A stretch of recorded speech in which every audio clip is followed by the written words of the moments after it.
Hello everyone. This is what I say today is based purely on my own experience of flying racing drones. So I found few little things here and there while flying racing drone for roughly about 9-10 months. And if you are thinking to build your first racing drone, you would need to pay attention to few things. So first of all, propellers. If you were to fly two-blade propellers, your drone would be more agile. If you were to use 3 or 4 blade propellers while hovering, you would notice that the drone hovers much more stable. Again, the softness of the propeller, flexibility of the propeller would affect the experience as well. So let's say if someone wants to do a more acrobatic flying, the flexible propellers would be more suitable. However, the disadvantage of them is that they break pretty easy, and you can see here the propellers I do use here, they are dark propellers. They are pretty stiff, and the main reason is that I crash a lot because I like trying new things, and they can take beating. Another thing to say here, if let's say if you when you start flying and you notice that one of your propeller is really badly damaged, I would advise you to change it because it affects the flying experience a lot. Another thing are the ESCs. I found that ESCs are very important, and it gives you much better experience while doing flips and rolls. And very important thing to mention here, you definitely have to be sure your ESCs are well calibrated because it will affect your flying a lot, especially when you start doing flips and rolls. So I'll show you how my ACs are working, how they start and stop motors, and they work really nice and simultaneously. So let's power it on. The reason I leave the propellers on because I want you to see you'll see better how when the motors stop and start spinning.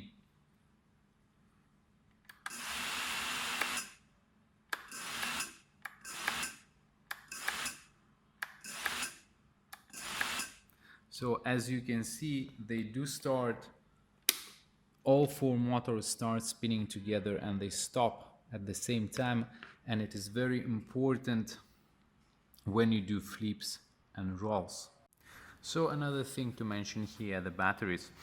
Well, the first thing is the C rate, the discharge rate. The higher discharge rate is a more explosive power your drone will have. I would say that going over 80 C discharge rate probably does not make any sense. But anyway, I want to talk about the weight and the size of the battery. You can see here two batteries, 1300, and this one is 1600 milliamps battery. So let's suggest that I do have many of 1300 milliamps battery, the exactly same size and the weight. I take my racing drone outside, fly it and tune my PIDs. So I'm flying and tuning my PIDs. Eventually I tune my PIDs, and it feels good. And after that I start using these batteries, and obviously it will affect PIDs a lot, and while flying the drone it will not feel exactly same and smooth while using these batteries. Why? Because the weight of the drone changes. This battery is heavier. Another thing is that the size of the battery is different. This battery is longer, so if I were to add this battery to this drone here, you'll see that you would notice while flying it that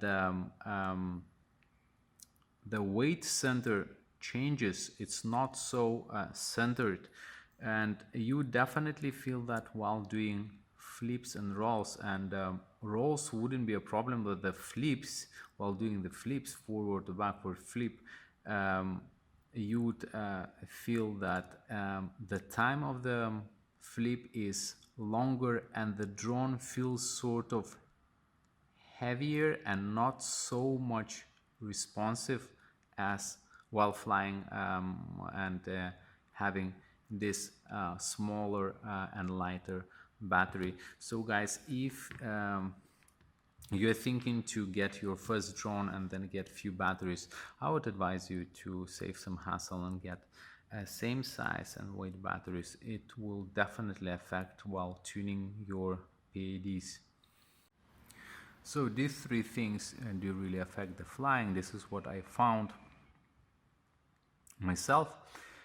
If someone were to ask me which parts are very important while building the racing drone, I would say probably the all parts do play big role. But if you are thinking to get your first racing drone and you never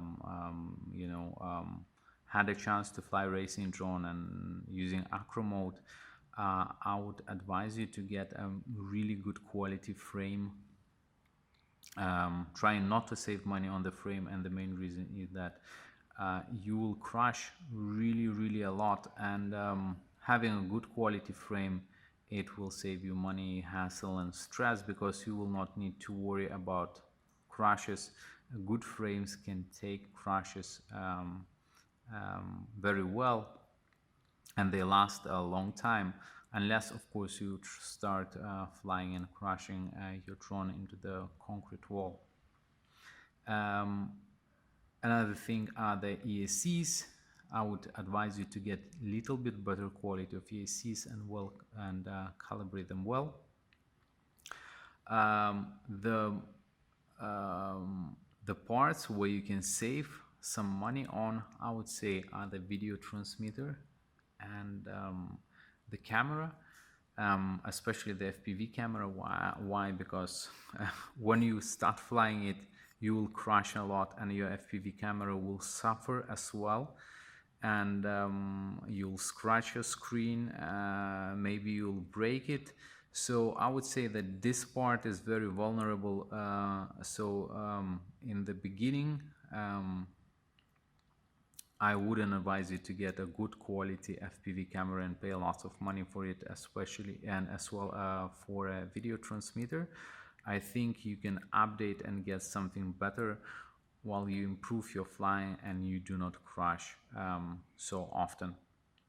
Well, that's it for this time. I do hope you enjoy my video, and I wish you happy flying. See you next time.